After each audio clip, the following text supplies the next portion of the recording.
Doctor professor Mohammad ইউনূসের সঙ্গে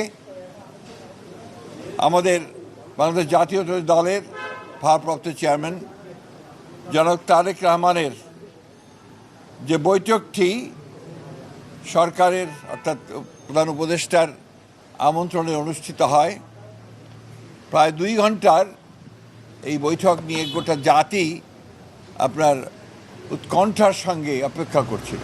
আমাদের 2 নেতার বৈঠকটি ছিল অত্যন্ত সৌহার্দ্যপূর্ণ এবং অত্যন্ত একটা সুন্দর পরিবেশে বৈঠকটি অনুষ্ঠিত হয় এবং যে বিষয়গুলো আলোচনা হয়েছে তার মধ্যে প্রধান ছিল যে নির্বাচন ইস্যু। সেই নির্বাচন ইস্যুতে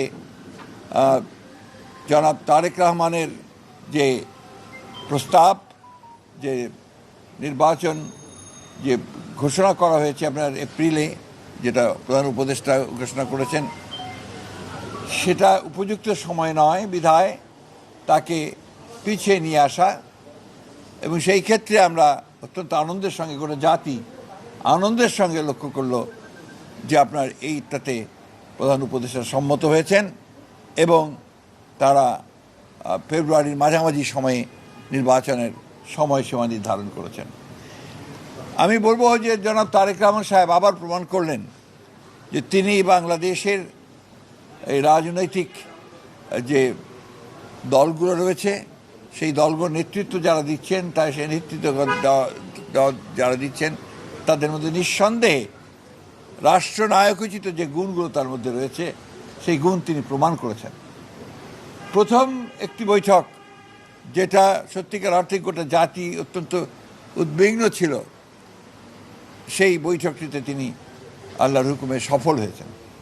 আমি আমার দলের পক্ষ থেকে, আমাদের সমস্ত নেতাকর্মীদের পক্ষ থেকে জনাব তারেক রহমানকে আন্তরিক ধন্যবাদ জানাচ্ছি।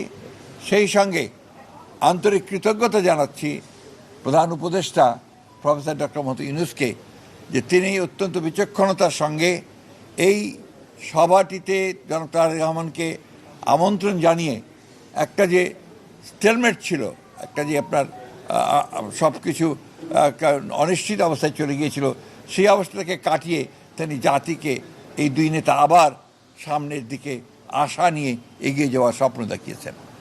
এটা আমি তখনও বলেছি যে এখন যেটা প্রয়োজন হবে সেটা হচ্ছে যে আপনার সমস্ত অতীতে যে সমস্ত ছোটোখাটো আপনার একটু কথাবার্তা হয়েছে সেগুলোকে ভুলে গিয়ে সামনের দিকে জাতীয় ঐক্যকে আরও দৃঢ় করে এবং যেটা বলা হয়েছে আপনার সমস্যাগুলোকে সমাধান করে নিয়ে আমরা যেন অতি দ্রুত একটা নির্বাচন, যেটা বলা হয়েছে ফেব্রুয়ারির মাঝামাঝি সময়, সেই নির্বাচনে সুষ্ঠুভাবে সুন্দরভাবে যেতে পারি এবং জাতির যে আকাঙ্ক্ষা সেটা পূরণ করতে পারি এবং এই 15 বছরের ফ্যাসিস্টদের যে ধ্বংসস্তূপের মধ্যে যে স্ট্রাকচার, যে কাঠামো, সেই কাঠামোকে নতুন করে গণতান্ত্রিক কাঠামোতে আমরা রূপান্তরিত করতে পারি।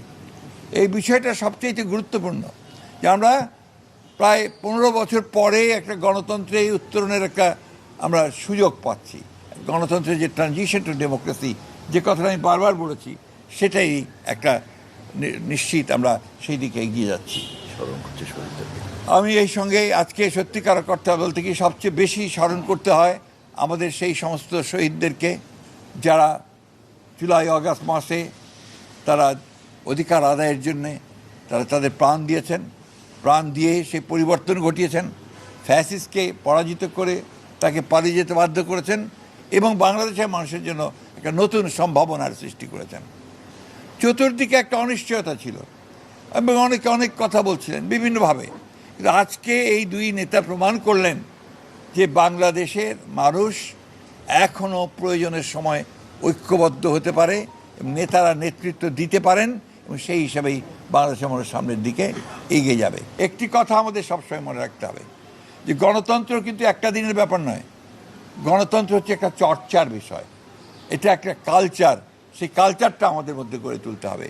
সারাক্ষণ একে অপরকে বকাবকি, গালিগালাজ, আপনার সোশ্যাল মিডিয়াতে বকাবকি, অমুকখানে বকাবকি না করে আসুন আমরা সবাই একসাথে একযোগে জাতীয় ঐক্য সৃষ্টি করে আমরা দেশকে পুনর্গঠনের জন্য, নতুন বাংলাদেশ গঠন করবার জন্য এগিয়ে যাই।